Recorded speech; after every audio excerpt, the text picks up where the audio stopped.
Zimbabwe's ambassador to South Africa, David Hamadziripi, says the embassy will launch a process to help Zimbabweans whose permits will not be renewed. The ambassador was addressing the media in Pretoria earlier. He says his government will provide transport for those who want to return home. This assistance will not include those who came to South Africa without the necessary documents. Many Zimbabweans who left the country due to political and economic challenges indicated earlier that they were not willing to return to Zimbabwe. Hamadziripi has dismissed accusations that this move is just a political ploy to lure potential voters ahead of elections. Of the decision by the government of South Africa to not renew the ZEP, the government of Zimbabwe has stated on numerous occasions its readiness not only to welcome but also to facilitate those ZEP holders who wish to return to Zimbabwe.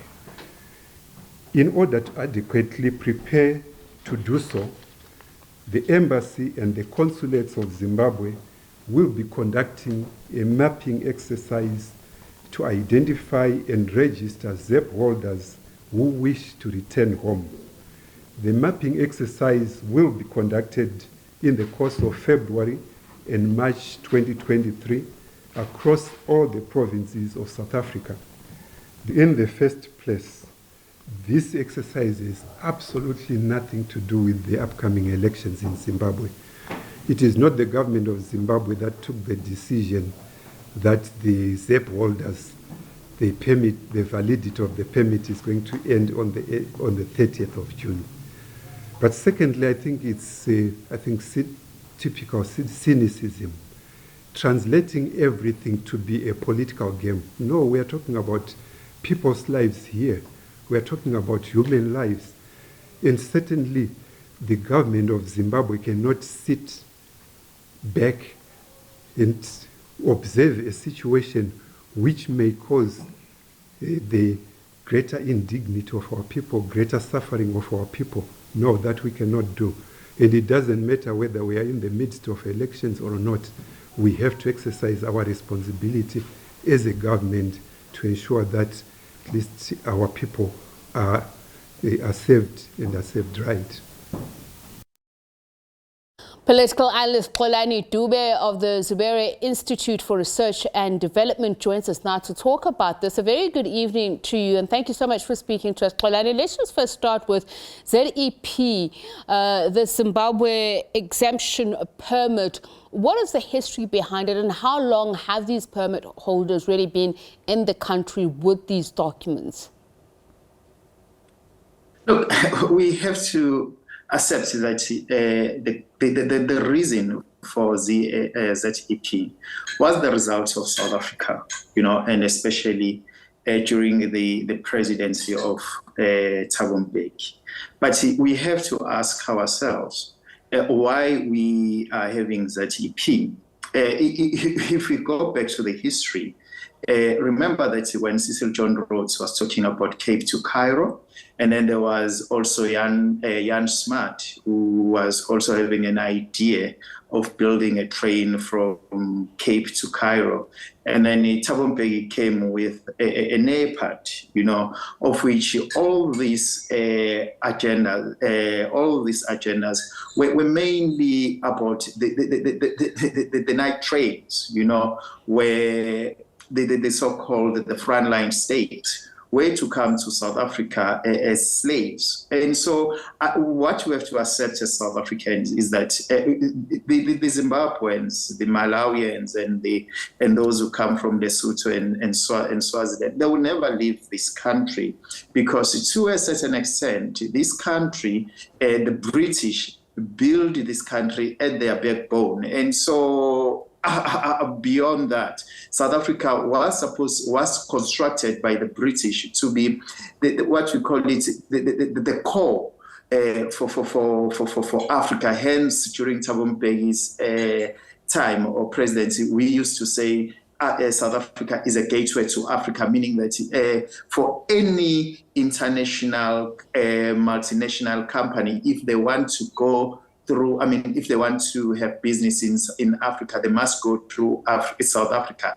And so this issue of ZEP, I don't think that we need to take it serious. And it is not going to help the movement of the people, because it is a reality. It has not started post-1994. It has been there for years.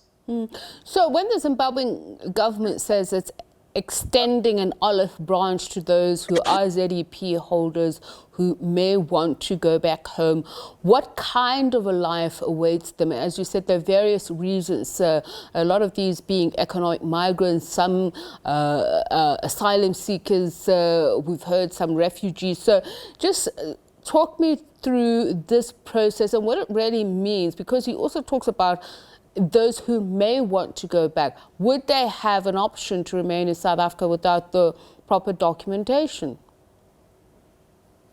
Look, we have to understand that the whole of SADC, especially those who are belonging to the Commonwealth, although Zimbabwe is no longer part of the Commonwealth, it was the social construct. I mean, it was the British construct. All these nations, these identities that you see, or that we compete against here in South Africa, to say I'm a Zimbabwean, I'm a South African, I'm from Lesotho, I'm from Swaziland. These are the constructs of colonialists, and all these things, the were created. Zimbabwe, Lesotho, and Swaziland were called, those were reserved places for cheap labor, to be quite honest. Or one can say are the extension of the Bantustan, because when you look at their economies, when you look at their trade, they are mainly depending on South Africa. And so I don't think that these leaders around SADC, they are being honest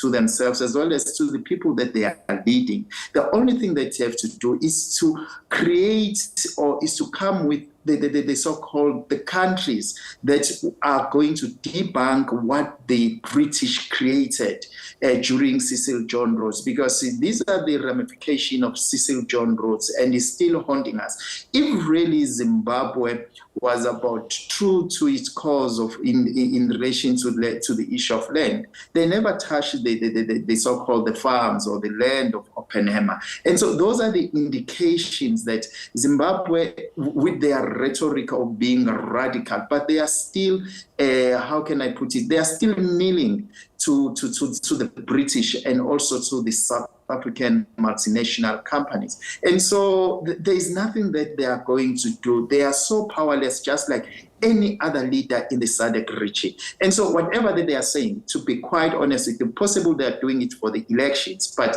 it is not going to create any new atmosphere in terms of economic development and so forth in Zimbabwe. I'd imagine that there would have been some scenario planning by the government of South Africa on how to handle those who, we know that there are those who are in the country illegally, those who just simply refuse to go back to South Africa. And given the fact that it's a powder keg situation, South Africans are becoming restless. We know the fight for scarce resources only seems to amplify what some see as unwelcome neighbors. Look, we have to ask ourselves, who brought us in this jar and who is shaking it? That is the most important question. The people who really destroy the boundaries is the business, is what we call it the captains of industry. If you can really read the book by Patrick Bond on how these companies destroy African countries, and also if you can also read Walter Rodney's book, on how Europe underdeveloped Africa, they don't look at us as human beings. They look at Africans as just people who are supposed to provide cheap labor and consumers. And so that's why I'm saying we need really to redefine our role as Africans. What is our role in these countries, or what is our role in these stations that were created by our colonialists? Because if we're not going to redefine and do what we call it constructive deconstruction of these spaces, we'll keep on scratching each other, claiming that you are a South African, I'm a Zimbabwean. The fact of the matter is very simple. All of us regardless of our stations, we are just slaves. We are just providing cheap labor to the colonialists. And so there are those that colonialists decided to make them what you call it, the in-house slaves, you know, like South Africans. We are the in-house slaves, and then the Zimbabweans and the others are the plantation slaves. Let me put it in that manner. And so that's why you see us being threatened if the so-called the plantation slaves are coming to us, the house, you know, because we are saying, look, some of the benefits that we have been benefiting might be under threat. But the fact of the matter is, when you go to Professor Charles van Onsel in his book, the night trains, you would see that the Johannesburg, all these metropoles that are around South Africa, were created by the same Zimbabwean, the Mozambican, the Lesothos, and so forth. And so I think the problem that we have people who are in leadership position who think on their behalf, who don't think on the behalf of people that they are leading. But we know it very well that even these leaders, you know, are the products of the British constructs, you know, your Mugabe, your Thabo Mbeki, and the rest. And so I think we are being trapped. And so that's why I'm saying possibly the new generation is the one that will have a proper discussion rather than to talk about ZEP, because we know it very well that that thing is not existing and is not going to happen. Hence, they are saying is for those who are wishing